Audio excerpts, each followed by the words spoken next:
24 மணி நேரம் உழைப்புன்னு உழைக்கிறவர். அப்படிப்பட்டவர் வந்து இந்த படத்துக்கு வந்து இசையமைத்தது வந்து தொடர்ந்து எனக்கு நிறைய படங்களுக்கு இசையமைச்சிருக்கிறாரு. எனக்கு குடும்பத்தில் ஒரு பிள்ளையாக தான் அதை நான் பார்க்குறேன். சமீபத்தில் நான் கிட்டத்தட்ட ஒரு 15 வருஷத்துக்கு முன்னாடியே 10, 12, 15 வருஷத்துக்கு முன்னாடியே வந்து சோபியும் தேவிஸ்ரீ பிரசாத்தையும் 2 பேர் நீங்கள் நடிக்கணுப்பா, நீ வந்து பாடகனாகவும் அவன் நடன கலைஞராகவும் நடிக்கணும்னு. இன்ப நாள் இது, இனிய நாள் இது. மேடையில் விட்டிருக்கக்கூடிய சச்சின் படத்தின் இயக்குனர் தம்பி ஜான் மகேந்திரன் அவர்களே, அங்கிங்கெனாதபடி அகிலத்தையே தன் இசையால் ஆட்டி படைத்து கொண்டிருக்கும் தம்பி தேவி பிரசாத் அவர்களே, எனக்கு வந்து யார் படத்தில் வந்து முதல் வந்து பவுல்ராஜ் மாஸ்டர் தான் வந்து ஆனா மேலே அம்பாரி என்ற பாடலுக்கு நடனம் அமைத்தவர். அம்பாரியிலேயே என்னை உட்கார வச்சு அழகு பார்த்தவர். அப்படிப்பட்டவருடைய திருமகன் தான் சோபி பவுல்ராஜ். அவருக்கு வந்து முதல் என்னுடைய படத்துக்கு சச்சினுக்கு அவர் தான் இந்த பாடலைக்கு நடன இசையமைத்து தந்தார். அந்த படப்பிடிப்பு நடக்கும்போது ஓரிரு 5 நிமிடம் 10 நிமிடம் தான் நான் ஓரிரு நாள் போயிருப்பேன். அவருடைய உத்வேகமும் உணர்வும் சக கலைஞரிடம் கலந்து பேசி அதை பயணித்த விதமும் என்னை ஆட்கொண்டது. இந்த படம் வந்து முதல் வந்து சி சந்திரசேகர் சார் வந்து எனக்கு இந்த படம் நீங்கள் பண்ணணும் தம்பி வச்சுன்னு சொல்லும் பொழுது, நல்லா பீக்கில் இருக்கக்கூடிய தம்பி விஜய் அவர்கள் அவர்கிட்ட வந்து நிறைய கதைகள்லாம் சொல்லும்பொழுது, ஒரு தடவை அவருடைய படங்கள்லாம் தொடர்ந்து திருப்பாச்சி, மதுரை இந்த மாதிரி படம் வந்திருக்கும்போது ஒரு சின்ன சேஞ்சுக்காக நான் அவர்கிட்ட கலந்துரையாடும்போது ஜான் மகேந்திரன் ஒரு கதை சொன்னான். தம்பி குஷி மாதிரி இருக்கேன், கலகலன்னு போவோம், கேட்குறீங்களான்னு. ஏன் சார் கேட்குறீங்க, அனுப்புங்க சார் அப்படின்னுச்சு. சரின்னு ஜான் அனுப்பிச்சி வச்சேன்.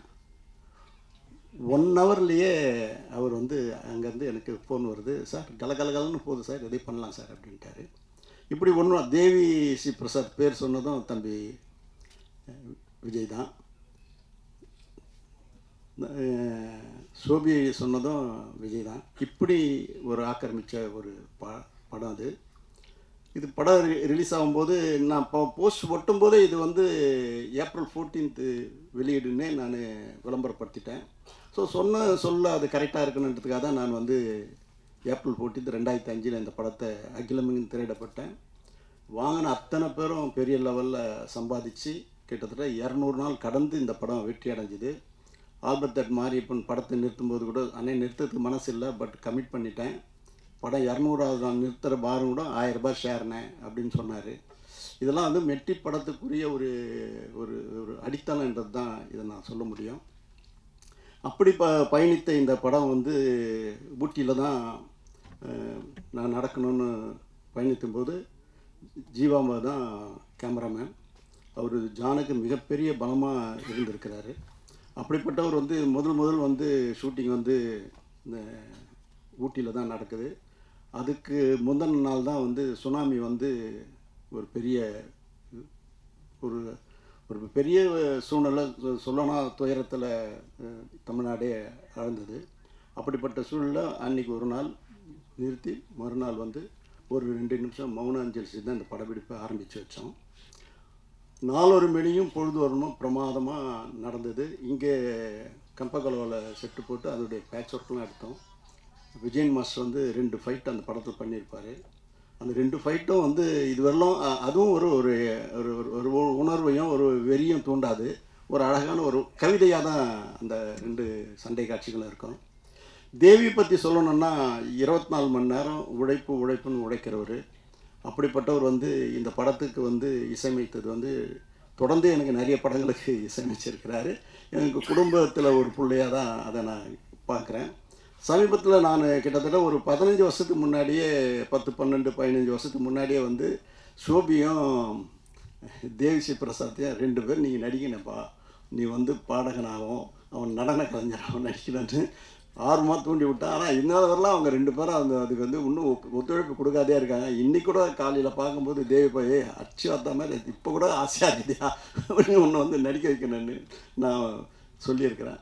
அப்படிப்பட்ட உணர்வால் அவர் வந்து ஒரு இசையில் வந்து தனக்கு முன்னோடிகளை வந்து தெய்வீகமாக மதிக்கிறவர். அது ஏஆர் ரஹ்மான் இருந்தாலும் சார், இளையராஜா படத்தையே வந்து அவர் வணங்கிட்டு தான் நம்ம உள்ளே போனோம். அப்படி ஒரு இடத்துல அந்த இடத்துல திப்பூஜை பண்ணியிருக்கார். தொழில் பக்தி உள்ளவர், எந்த நேரமும் சதா தொழிலையே புதுமையை உண்டாக்கணுன்றவர். இன்றைக்கி வந்து இந்தியாவிலேயே அதிக ரேட்டுக்கு போகக்கூடிய ஆடியோ ரைட்ஸு அவருடைய படம் தான் அது முன்னிலை எடுக்குது. அப்படிப்பட்டவர் வந்து இந்த படம் இவ்வளோ பிரமாதமாக போகுது, இந்த படத்தை ரீரிலீஸ் பண்ணணும்னு முடிவு பண்ணும்போது இது வந்து எல்லா தேட்டர் ஓனரும் என்கிட்ட வந்து கம்பல் பண்ணுவாங்க. ஆனால் முக்கியமாக பார்த்தா ரோஹிணி பன்னீர்செல்வம் வந்து அண்ணே எல்லாம் கேட்குறாங்கண்ணே, பசங்களாம் வந்து நீங்கள் உடனே சச்சின் ரீரிலீஸ் பண்ணுங்கண்ணே எல்லாம் கேட்குறாங்கண்ணே. ரீலீஸ் எங்கன்னா எல்லாம் ஒரு செய்தி வந்தால் கூட ரீலீஸ் பண்ணணும்னு எல்லாரும் கேட்க ஆரம்பித்தாங்க. எனக்கும் வந்து அதை இந்த நேரத்தில் இது பண்ணால் நல்லாயிருக்கும் அப்படின்னு சொல்லி தான் இதுவரைலாம் இப்போ சினிமா என்ன ட்ரெண்டில் இருக்குதோ அதுக்கேற்ற மாதிரி போகணும் தான் லிரிக் வீடியோ போட்டது, ட்ரெய்லர் போட்டது, போஸ்டர்ஸ் அமைச்சது. அதுக்குண்டான இன்றைக்கி வந்து சோஷியல் மீடியா எக்ஸார்டினரியாக வருது. அன்றைக்கி பண்ண விளம்பரம் செலவு விட இப்போ பண்ணுற விளம்பர செலவு கம்மியாக இருந்தால் கூட ஆனால் பூதாகரமாக எடுத்துன்னு போயிட்டாங்க அத்தனை இளைஞர்களும் இளைஞர்களும். அப்படி இந்த படத்தை வந்து கொண்டாடக்கூடிய அளவுக்கு மிகப்பெரிய அளவு. ரெண்டாவது நான் வந்து வந்து இந்த படத்தை ரிலீஸ் பண்ணிவிட்டு ரோகிணி தேட்டர் உள்ள நுழையிறேன். சத்தியமாக சொல்கிறேன், இந்த ஜனத்தை என் ஜென்மத்தில் பார்க்கல. அப்படி மிதக்குது ஜனங்க.